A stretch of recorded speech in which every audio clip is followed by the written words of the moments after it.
अस्सलाम वालेकुम। वीडियो की शुरुआत गज़ेनिया के इन खूबसूरत से फूलों के साथ।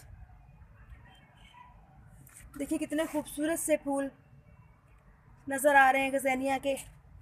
तो फ्रेंड्स, आज का हमारा टॉपिक गज़ेनिया नहीं है, आज का हमारा टॉपिक है आइस प्लांट। तो ये खूबसूरत से फूल निकले हुए थे, खिले हुए थे, क्योंकि अब शाम होने वाली है। जैसे जैसे छाँव आती जाएगी तो ये फ्लावर्स सारे के सारे बंद होते जाएंगे। ये मुख्तलिफ़ कलर्स के हैं, देखिए कितने खूबसूरत लग रहे हैं। ये देखिए कितना प्यारा फूल है, ये देखें। तो चलें आते हैं अपने टॉपिक की तरफ।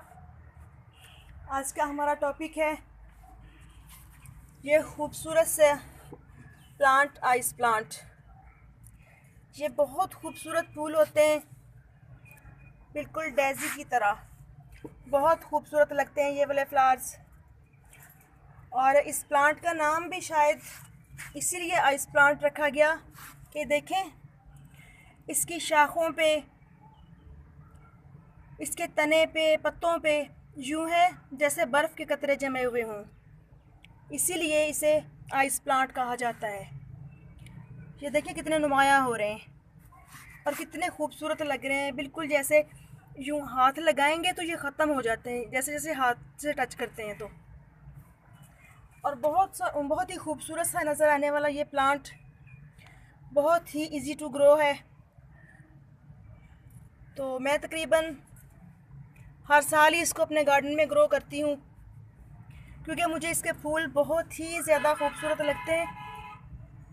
ये देखें, ये एक्चुअली अफ्रीका का नेटिव है और बहुत ही खूबसूरत प्लांट है। तो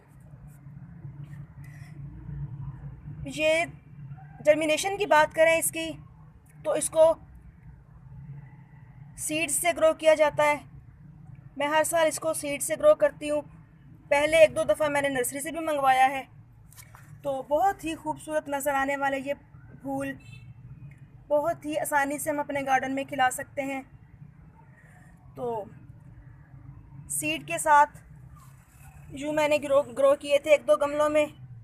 जब छोटा सा प्लांट होता है तो यूँ होती है इसकी लुक, ये देखें छोटे छोटे से प्लांट ऐसे होते हैं। फिर इनको निकाल निकाल के मैं अलग गमलों में शिफ्ट करती रहती हूँ और यूँ मैंने इसके बहुत से प्लांटर तैयार किए हैं।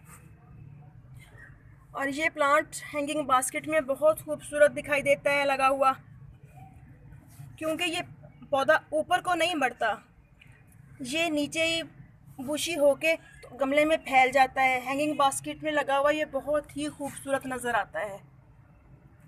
और इसके फूल यूँ इतने नरम, इतने सॉफ्ट होते हैं कि बस मज़ा ही आ जाता है इनको टच करके, बहुत ही अच्छा लगता है। तो मेरे ये तकरीबन तमाम रंगों में मिल जाते हैं इसके फूल, मुख्तलिफ़ कलर्स में होते हैं, वाइट, ऑरेंज, रेड, ब्राउन, पीला। तो मेरे पास बट फ़िलहाल ये आतिशी कलर के हैं, आतिशी और वाइट शेड में। और दूसरा कलर ये है, ये हल्का सा पिंक है, इससे आतिशी से कुछ मुख्तलिफ है। ये वाला काफ़ी डार्क है और ये वाला बिल्कुल लाइट, थोड़ी चेंज लुक है इसकी, बहुत खूबसूरत दिखाई देने वाले फूल हैं ये।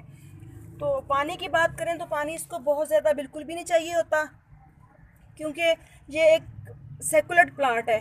सेकुलेंट का मतलब होता है कि जिसमें इसके पत्तों में, तनों में सॉरी, सब जगह पानी भरा होता है, ऑलरेडी पानी इसके अंदर बहुत ज़्यादा होता है। तो इसको बहुत ज़्यादा पानी नहीं चाहिए, बस जब गमले की मिट्टी सूखती है तो मैं दोबारा वाटरिंग कर देती हूँ, अदरवाइज़ मैं इसको पानी नहीं देती।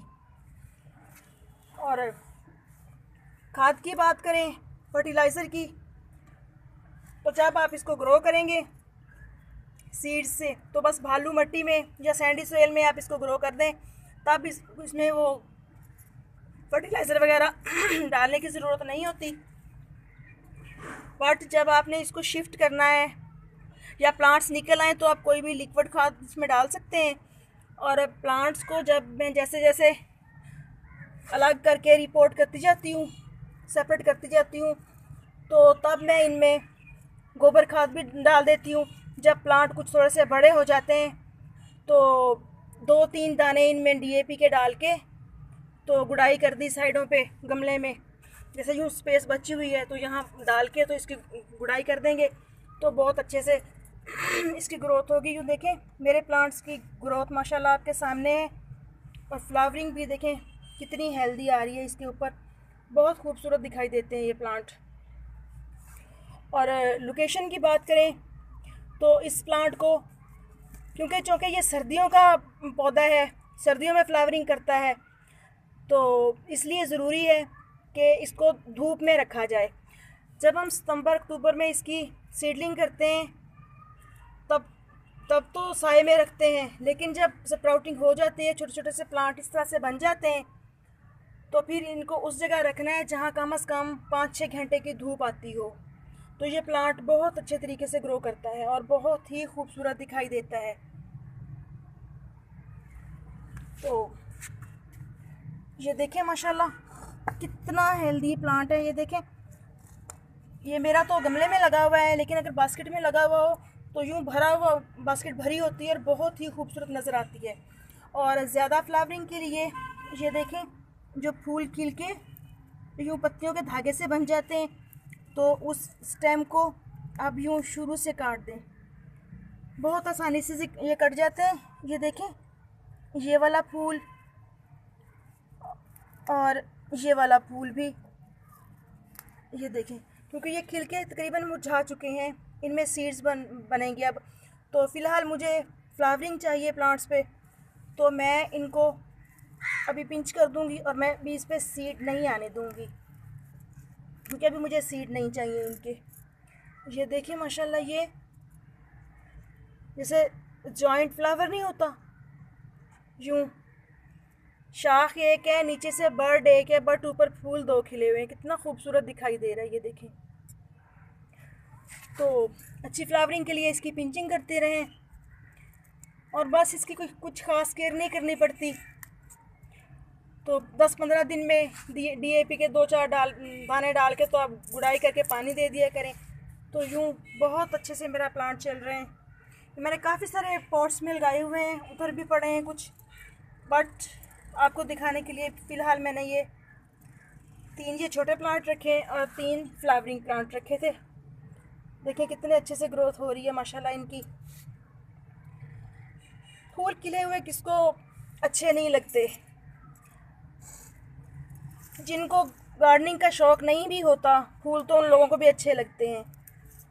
तो अपने शौक़ को पूरा करने के लिए कुछ ना कुछ करते रहना चाहिए।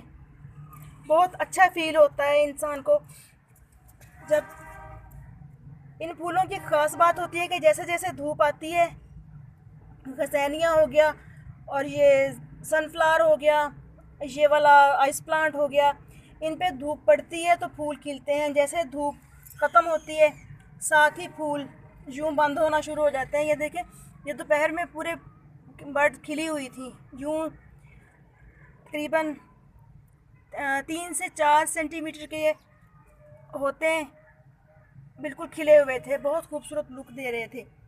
तो अब जैसे जैसे धूप ख़त्म हो रही है वैसे वैसे ये फ्लावर्स बंद होते जा रहे हैं, तो कुछ ख़ास केयर नहीं करनी पड़ती इनकी। ओके फ्रेंड्स, आई होप आपको मेरा वीडियो अच्छा लगेगा।